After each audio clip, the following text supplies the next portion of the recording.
Located in the centre of the city of York is the majestic York Minster. Join us now as we take a look around and share its history.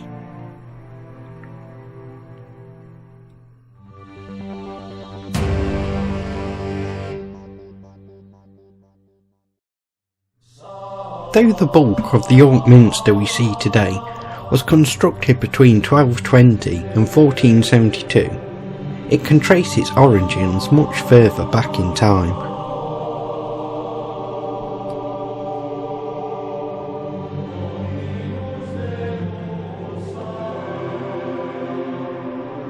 A Bishop of York was summoned to the Council of Arles in 314, indicating the presence of a Christian community in York at this time. However, archaeological evidence of Christianity in Roman York is limited.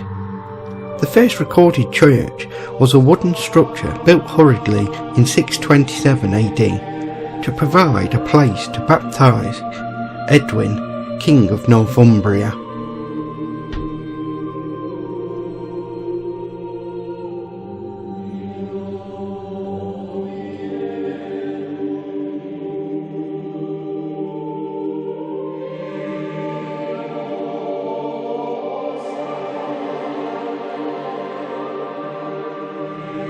The location of this church and its pre-1080 successors is uncertain, though it is believed to be probably in or beside the old Roman military headquarters, which may have been used by the king when in residence in York.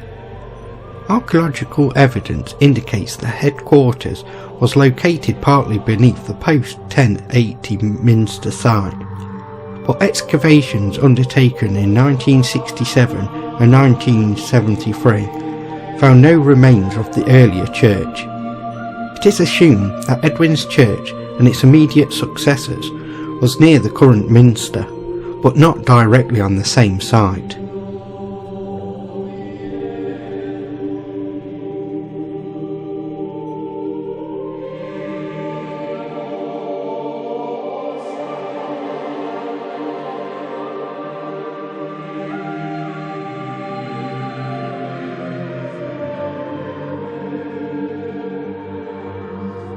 Moves towards a more significant building began shortly after Edwin's baptism. According to the Saxon historian Bede, Edwin set about building a larger church made of stone, intended to enclose a wooden chapel in which he had been baptised. The stone structure was completed by 637 AD by Oswald and was dedicated to St. Peter.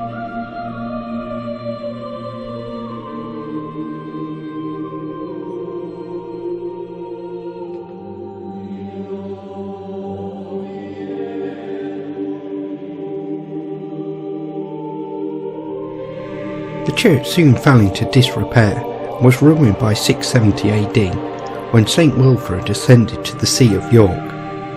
He repaired and renewed the structure, installing leaded roof, glass windows and rich furnishings. The attached school and library were established and, by the 8th century, were some of the most substantial in Northern Europe.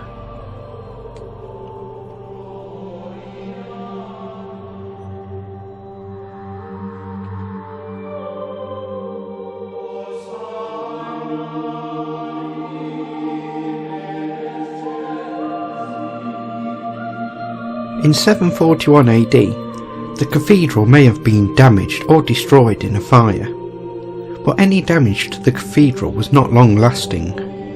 The historian Alcuin, who makes no mention of the fire or rebuilding, wrote in detail of the building's wealth and grandeur. In this time, there was a grand altar erected over the place of Edwin's baptism, covered with precious metals and jewels. A spectacular chandelier hung above the altar, and the cathedral possessed a rich and valuable silver cross and golden cruet.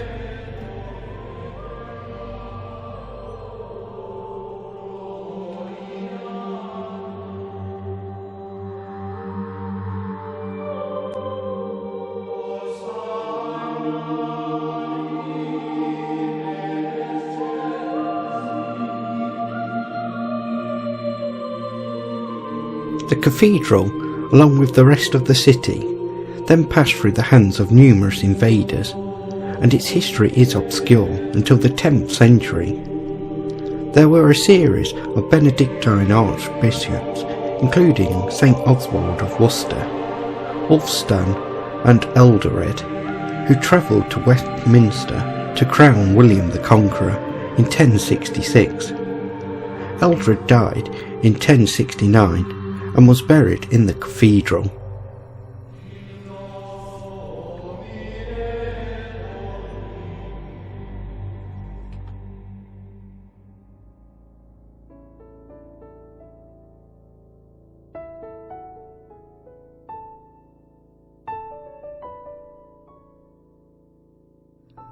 In January 1069, a rebellion in support of Edgar Aveling triggered a brutal crackdown by William the Conqueror. The Anglo-Saxon Chronicle reports that William's forces ravaged the town and made St Peter's Minster a disgrace. Later in the year, Danish invaders supporting Aveling sailed up the Humber and Ouse. They attacked the city, in the course of which a fire broke out, burning the cathedral. Anything at this point remaining of the cathedral may then have been further damaged by William's harrying of the north. The first Norman Archbishop, Thomas of Bayern, arriving in 1070, apparently organised repairs, but in 1075 another Danish force sailed up the river, travelled to York and broke into St Peter's Minster, and there took much property, and so went away.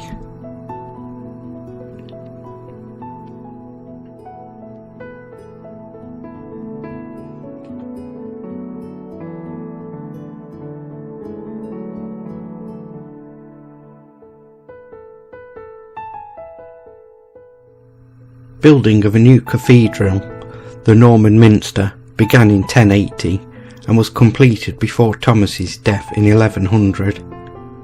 The new cathedral was likely immediately to the south of the old Saxon cathedral, which was probably demolished once the new structure was complete.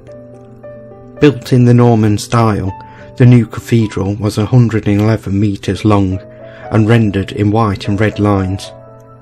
The new structure was damaged by fire in 1137 but was soon repaired.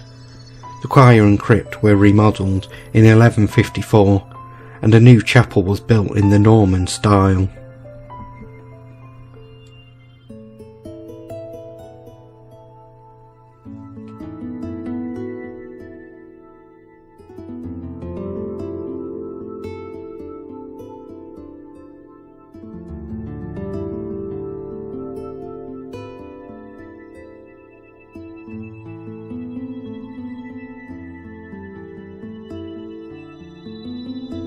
The Gothic style in cathedrals had arrived in the mid-12th century.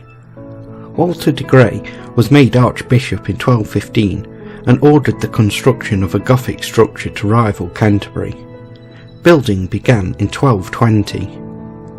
The north and south transept were the first new structures, completed in the 1250s. Both were built in the early English Gothic style, but had markedly different wall elevations. A substantial central tower was also completed, with a wooden spire. Building continued into the 15th century.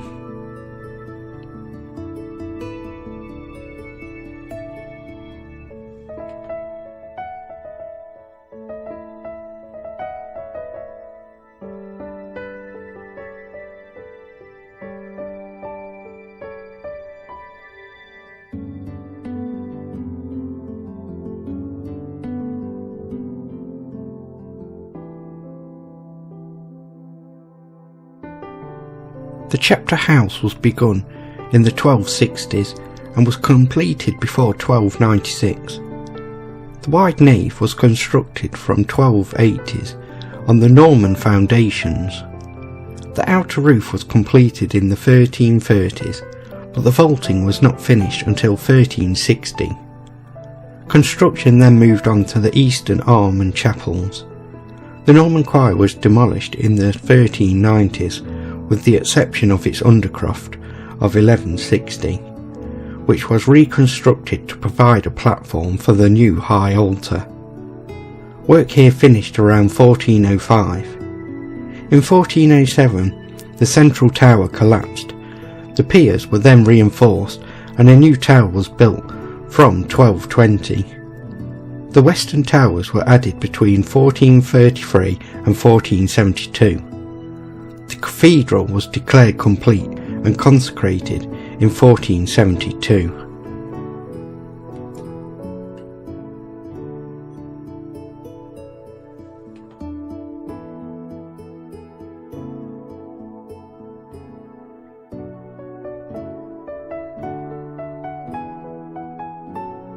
The English Reformation led to the looting of much of the cathedral's treasure and the loss of much of the church's lands. Under Elizabeth I, there was a concerted effort to remove all traces of Roman Catholicism from the cathedral. There was much destruction of tombs, windows and altars. In the English Civil War, the city was besieged and fell to the forces of Cromwell in 1644. But Thomas Fairfax prevented any further damage to the cathedral.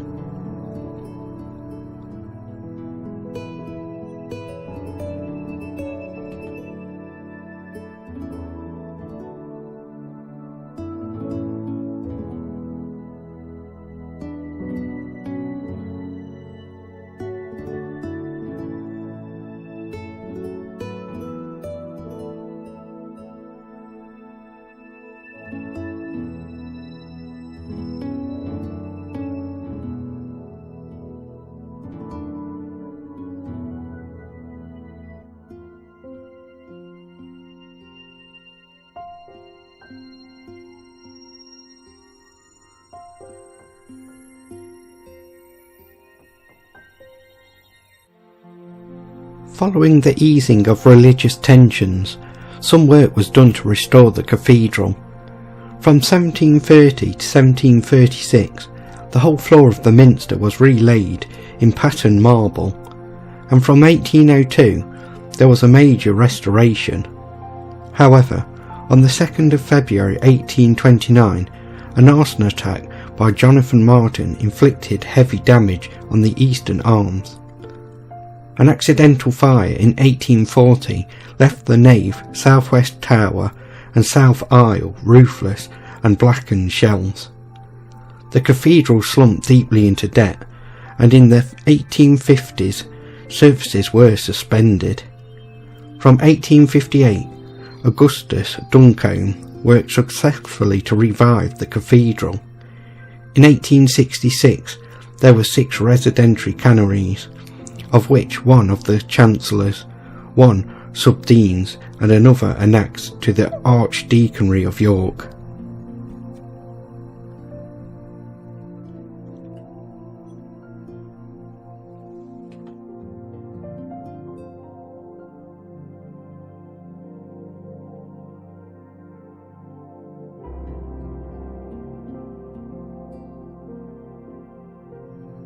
During the 20th century, there was more concerted preservation work, especially following a 1967 survey that revealed the building, in particular the central tower, was close to collapse. £2 million was raised and spent by 1972 to reinforce and strengthen the building's foundations and roof. During the excavations that were carried out, remains of the north corner of the headquarters of the Roman fort of Eboracum were found under the south transept. This area, as well as the remains of the Norman Cathedral, reopened to the public in spring 2013 as part of the new exhibition exploring the history of the building of York Minster.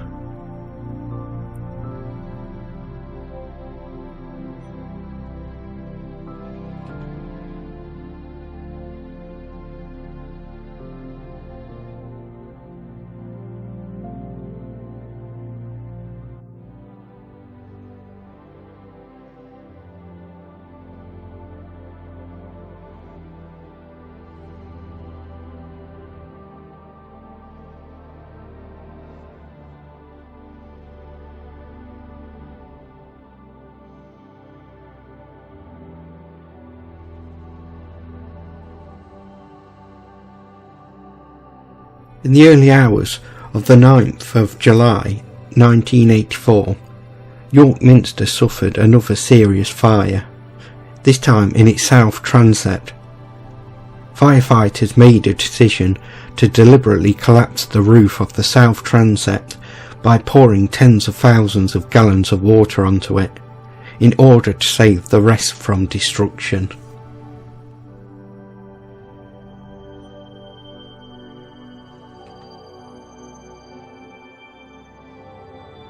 A subsequent investigation found an 80% chance that the fire was caused by a lightning strike to a metal electrical box atop of the roof, a 10% chance that the fire was caused by arson, and a 10% chance that the fire was caused by an electrical fault.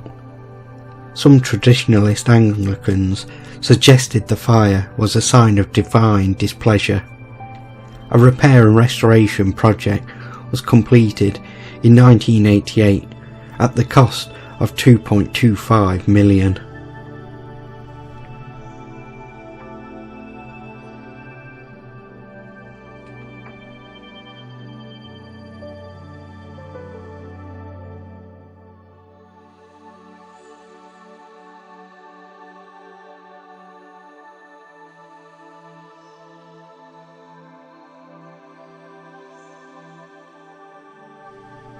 Today, York Minster is a popular tourist attraction, which pulls in millions of visitors a year. There is an £18 cost for an adult, children under 17 are free, and a ticket is valid for a full year, giving you the option to return as many times as you like.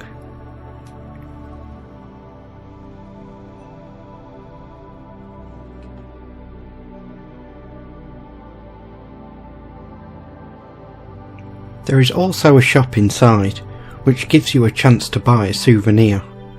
I personally don't agree with shops in churches, nor with having to pay for entry. But York Minster has high cost to maintain itself, and must do so by charging for entry.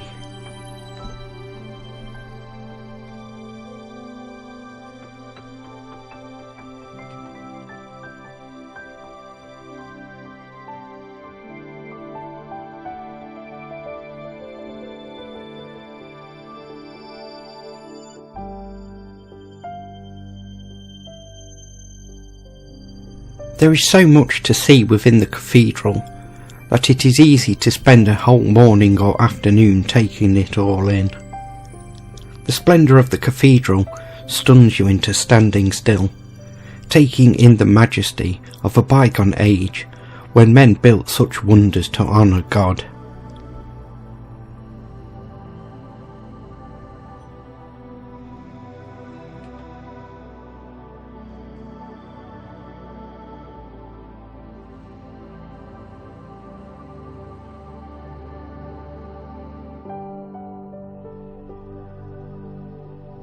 With 2,000 years of history, York Minster is a must visit when in York, and it certainly won't disappoint.